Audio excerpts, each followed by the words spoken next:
أعوذ بالله من الشيطان الرجيم.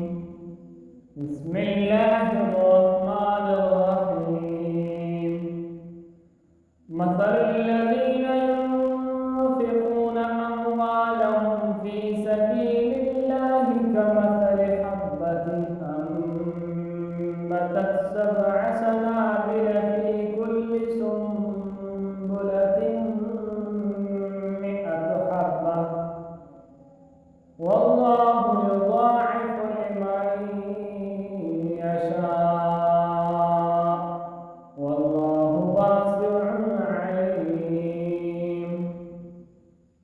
الذين ينفقون أموالهم في سبيل الله ثم لا يتبعون ما أنفقوا منا ولا أذى لهم أجرهم عند ربهم ولا خوف عليهم ولا هم يحزنون.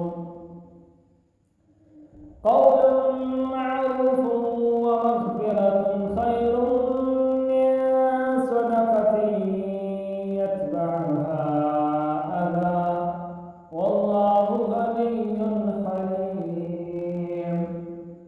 يا أيها الذين آمنوا لا تبطلوا صدقاتكم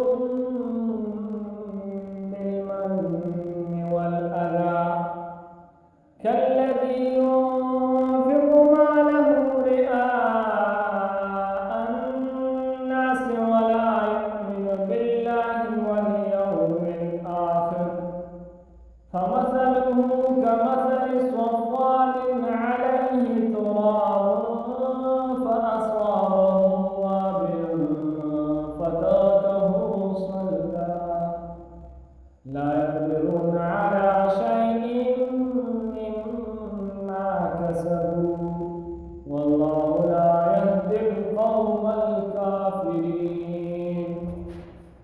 ومثل الذين ينفقون أموالهم ابتغاء مرضات الله وتثبيتا من أنفسهم كمثل جنة بربوة أصابها وابل فآتت أكلها ضعفين فإن لم يصبها وابل فطل والله بما تعملون بصير. أيود أحدكم أن تكون له جنة من نخيل وأعناب تجري